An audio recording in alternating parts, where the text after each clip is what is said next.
Good morning, students. Okay, this is the first chapter for 8th standard and the subject is science. Okay, in the previous year we have learned so many different types of natural resources, components, and also about the different types of animals which they feed on, and also the plants also. In this class we are going to learn about the natural resources. What do you mean by natural resources first of all? The natural resources which are not human made, they are occurred on our earth naturally. They are called what? Natural resources. Once again I will repeat that one. The resources which exist on the earth naturally and not made by the human beings, they are called what? Natural resources. This is our first session for 8th standard. Children. Look at your textbook. We see various kinds of living and non-living things around us. Things that occur in nature and are useful to us are called natural resources. I said before only, there are the things which are available on the earth naturally. They are called what? Natural resources. Many of these natural resources are essential for our survival. Some of them are used for satisfying our needs. These natural resources are very essential for our life. To lead our life, these natural resources are very important. Why? Some of them are used for satisfying our needs. The large number of these natural resources are either living or derived from the living organisms. Forest and wildlife are examples of examples of living resources.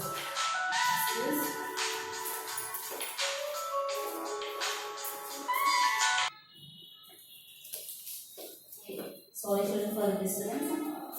Let's start now. A large number of these natural resources are either living or derived from the living organisms.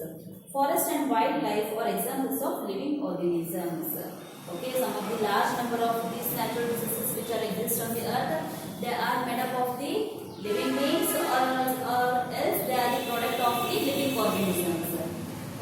Examples are forest and wildlife. Forest which gives us oxygen mainly from the trees, and wood of the trees is also a natural resource which can be used for the as a coal, and also some of the fossil fuels also present in the forest. Along with that, wildlife is also our living resources. Forest products like timber, animal products like leather are described as living resources. I said no.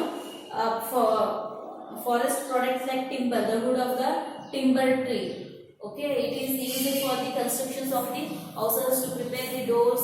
And also some of the furniture are made with the help of the wood, and the windows. So many furnitures are made up of wood itself. And also animal products like leather. Animal skin, which are used in making shoes, belt, bags. These are also the products of the living resources. Fossil fuels like coal and petroleum products are derived from the remains of the decayed organisms over the long period of time. Fossil fuels means these are the timber and leather they are derived from the living organisms in a short period. But this fossil fuels like coal, petroleum are derived from the dead and decayed remains of the organism over a long period of time. These are obtained after the dead organisms for a long period of time. Soil, water, air and mineral ores are examples of non-living organisms. Soil. Main is soil. Water is also very essential for living organisms to survive. And the air is also very essential for living organisms. And mineral ores. So many different mineral ores. Ores means the raw metal. The raw metal. Example like we have seen the JSW, that iron ores and the copper ores, gold mines. All these are the ores obtained from the earth. They are the non-living organisms. First, mainly natural resources are divided into two. In that, first is living organisms.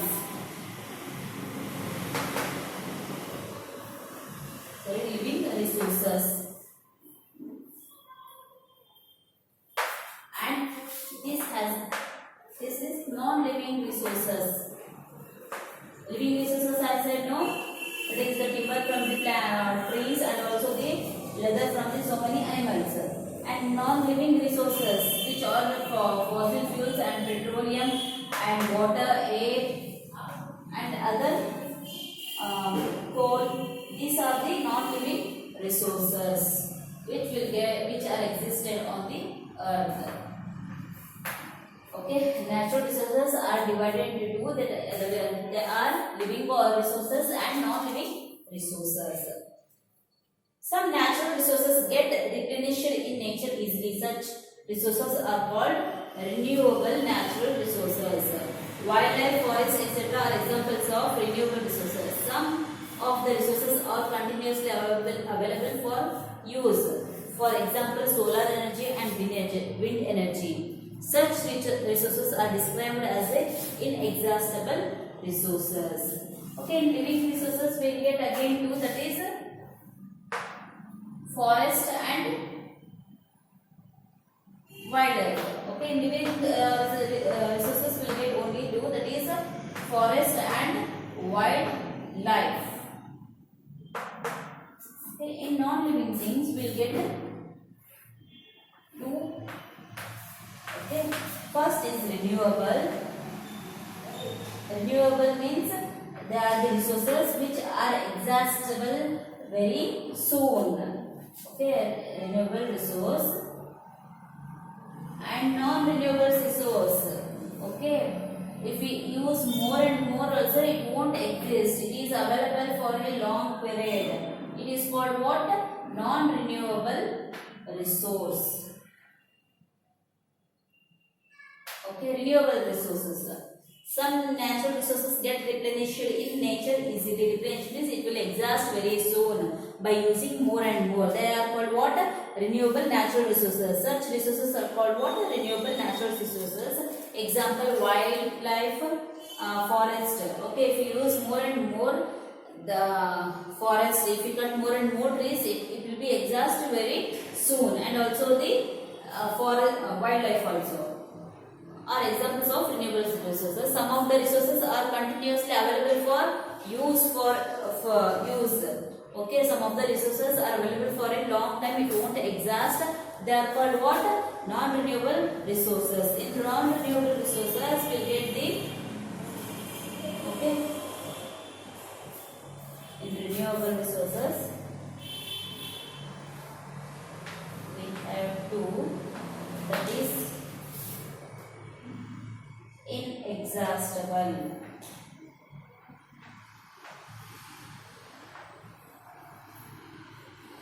Inexhaustible. And this second is exhaustible.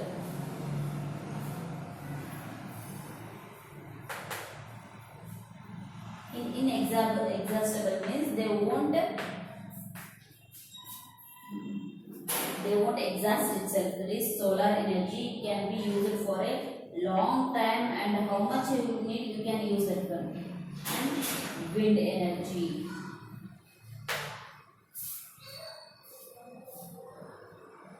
Exhaustible, we have two, wildlife and forest.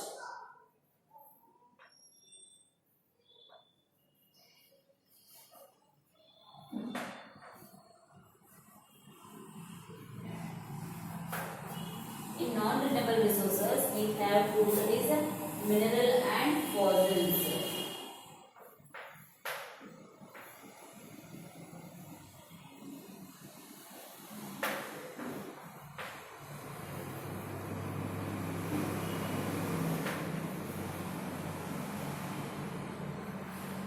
Fossil fuels.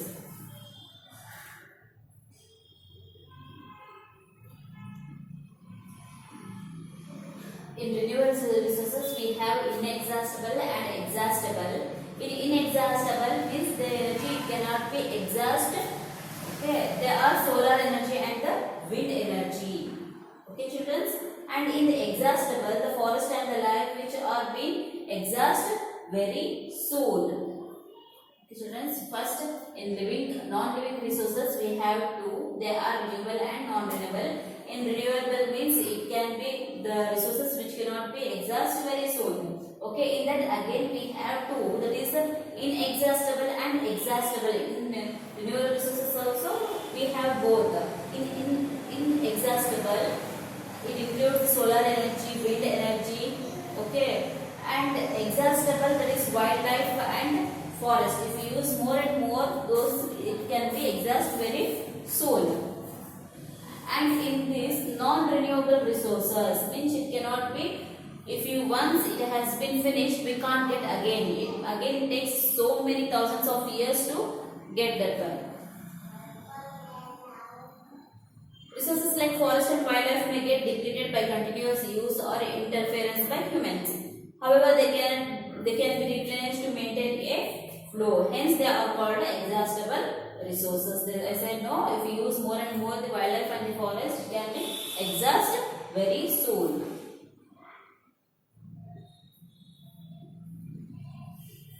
Some natural resources have been formed on Earth over a long period of time, even billions of years. For example, fossil fuels and minerals.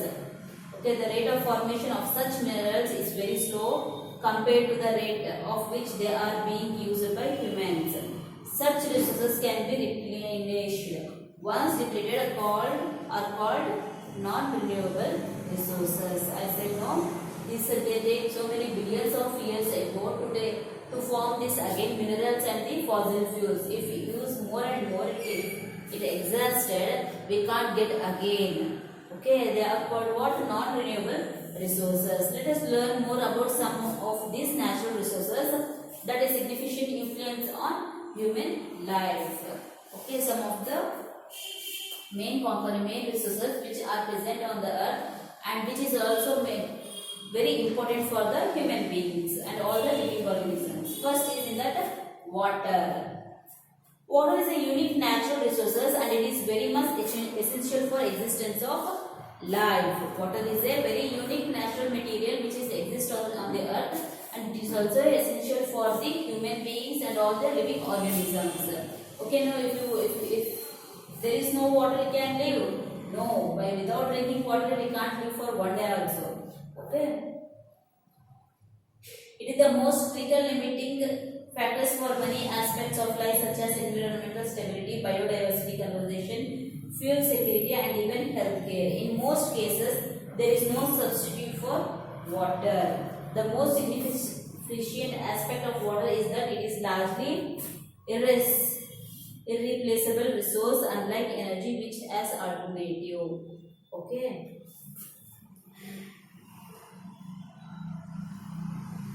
Okay, the water it cannot be.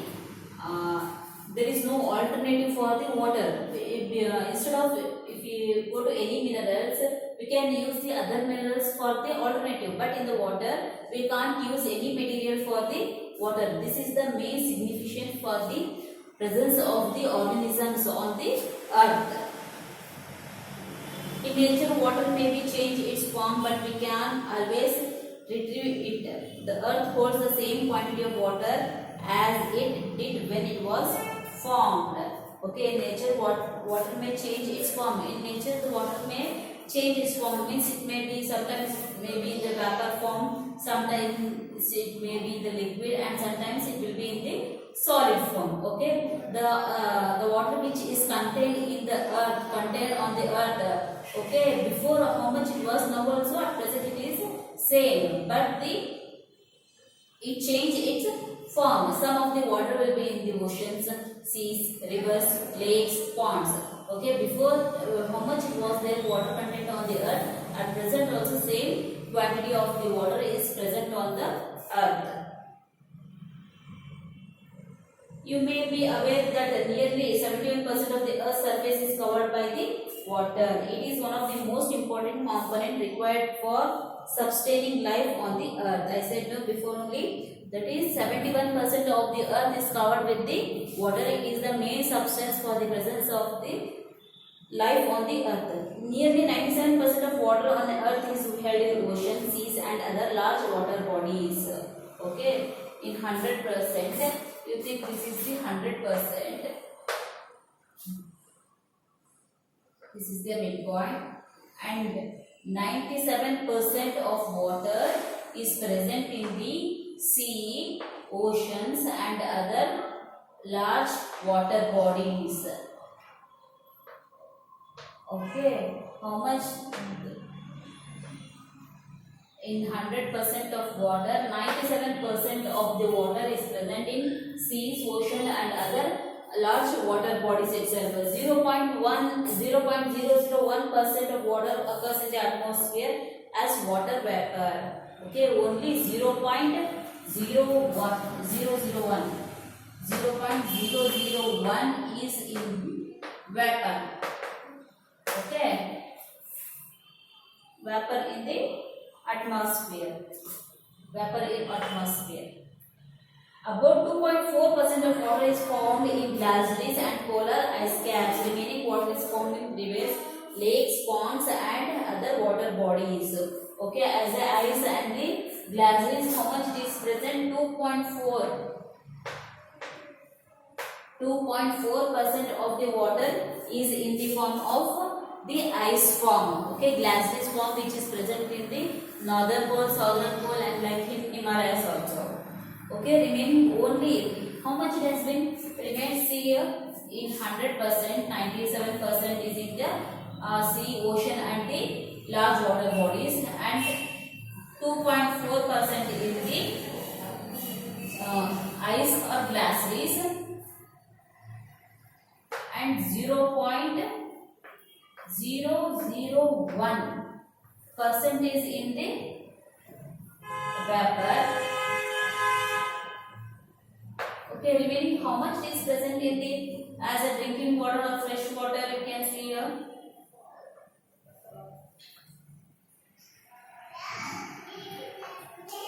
Okay, 99.401 point. Okay, 401% is in the not in the use. Okay, how much in 100%? How much is remain? Just subtract it in 100. In 100, if you minus 99.401.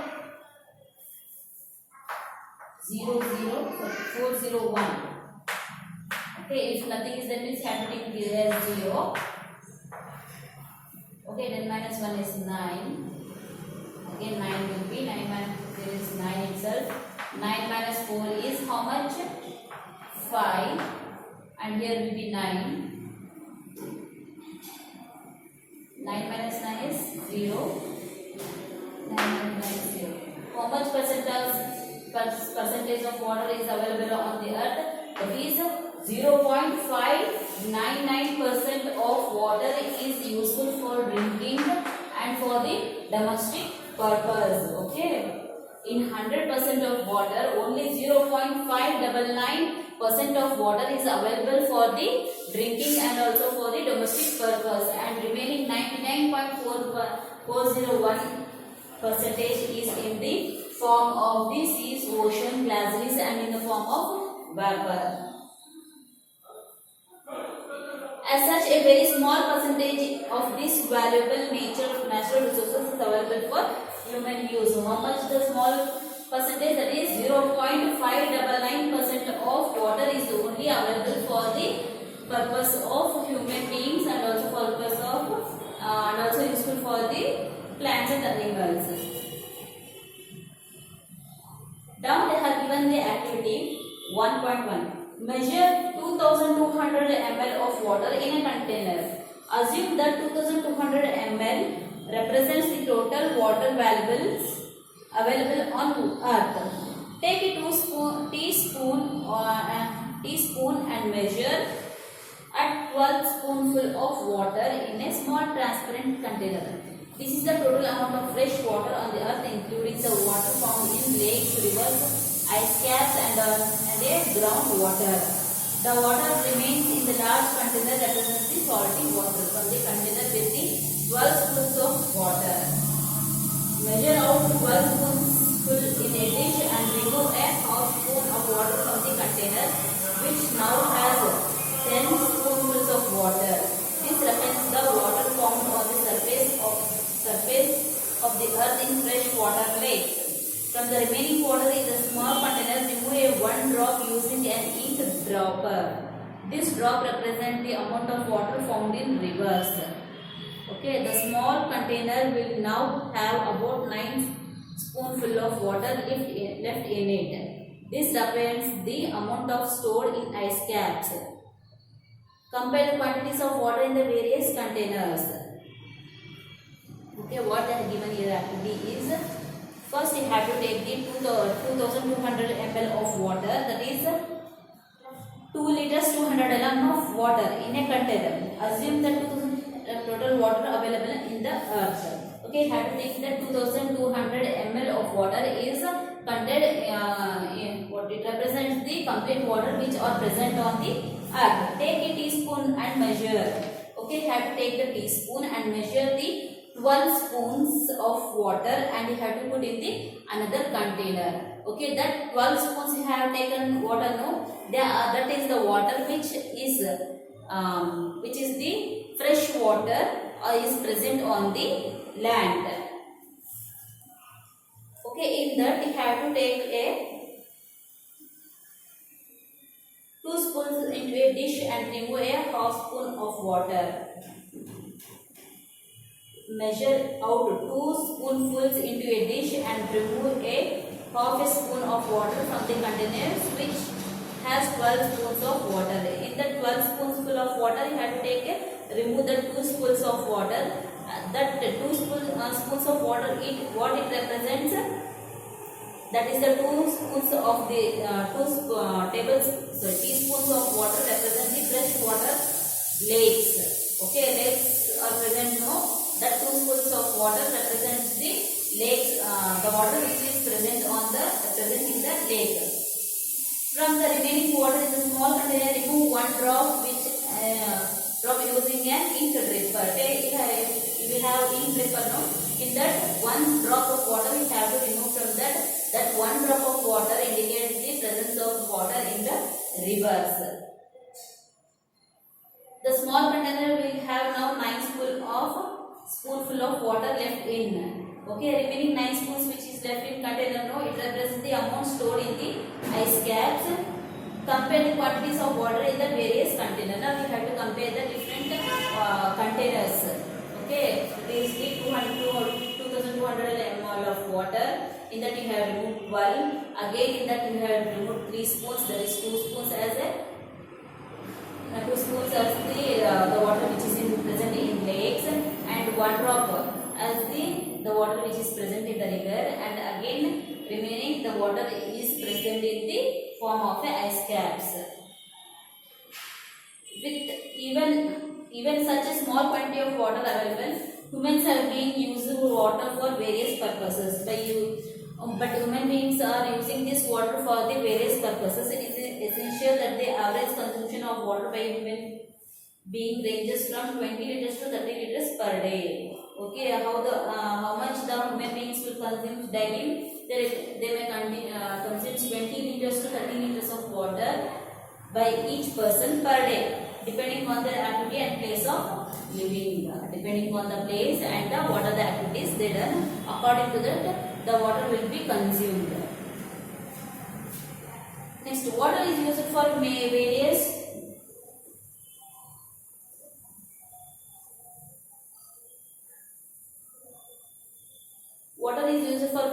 human activities like drinking, agriculture, washing and recreation. Okay, the water is used for many purposes. Now we use for drinking, washing utensils, washing clothes, bathing, everything we use the water. In addition, water is used in heat exchange process industries and fire extinguishers. Okay, along with this, the human beings use the water for the heat exchange processing, and in industries also they will use more and more water. The largest use of water is in the agriculture sector. We use more and more water in the agriculture sector itself to grow the grains. No?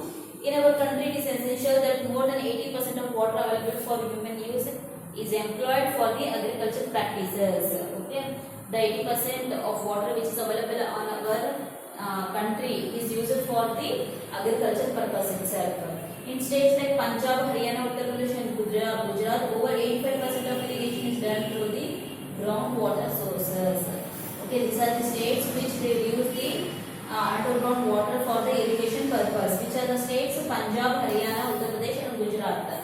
Okay, we have been misusing and polluting water to a great extent. We have been misusing and also we are polluting the water for the great amount.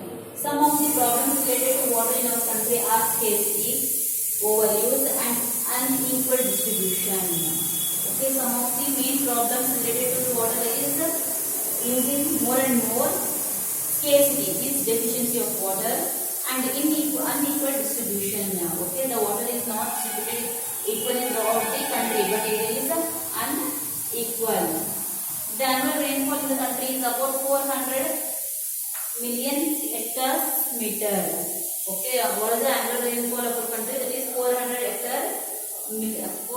million hectare-meter. Another 20 million hectare-meters flows in the surface of flows in as surface water. Okay, in the 20 million hectare-meters are flow in surface water. This is considered more than sufficient to provide water for different uses in the country. However, overuse of water and lack of planning have resulted in a state of scarcity. Okay, 20 million hectare-meters is enough for our country, but because of the overuse and also the lack of proper planning. Okay, if there is a perfect planning for the irrigation and transferring of water, we can make the use of water sufficiently, but there is no perfect planning for the irrigation and some other resources also. It is necessary to increase the effort related to the conservation of water in both urban and rural areas. Okay, it should be efforts related to the conservation. Means we have to use less water in rural and urbans also. Rural means villages and urbans means the cities also. Importance should be given to educate people about the need for harvesting rain water resources and constructing watersheds. Okay, we have to educate the people to collect the rainwater. Okay, rainwater from the roofs and also to construct the watersheds nearby the lands for the irrigation also. Okay, this is about the water. Here they have given some activity. Is overuse, scarcity and quality of water an important issue of concern in your school or locality? Find out the reason. Okay, do you know March 22nd is observed as a World Water Day? Each year UNO chooses a specified slogan to highlight a particular theme. Do you observe such important days in your school? Okay, March 22nd is observed as a water. This is the World Water Day. Okay, UNO, United National Organization chooses the specific slogan to highlight the importance of the water on them. Okay, this is about the water.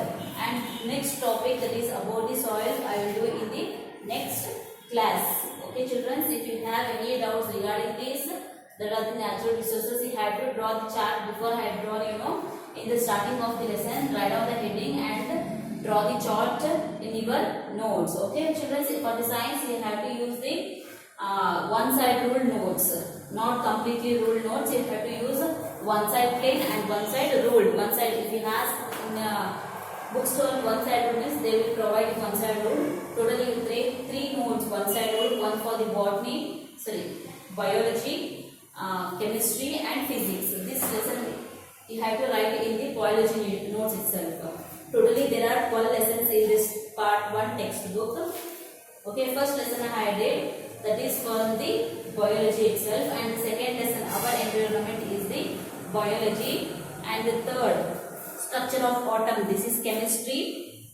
Fourth, atoms and molecules, this is also chemistry. Study of cells, okay, this is biology. Classification of living organisms, this is also a biology. The world of microbes, this is also a biology. Describing motion, this is physics.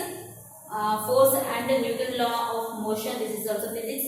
Energy and its forms, this is also physics. chemical reaction and their types. This is chemistry. Okay, chemicals in our daily life. This is also chemistry. Okay, biology means we study about the living organisms. It may be a plants or it may be animals. Okay, that is called what? Biology. When you are learning about the chemicals and the atoms, everything, that is the chemistry. And physics. Okay, physics we learn about the distance. Okay, which we cannot invisible, we cannot see. Okay, like what force of attraction, Newton's law. Okay, these all comes in the physics.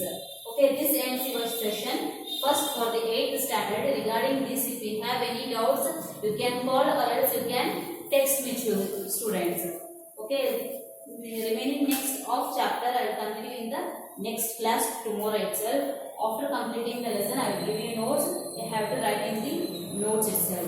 Thank you, children.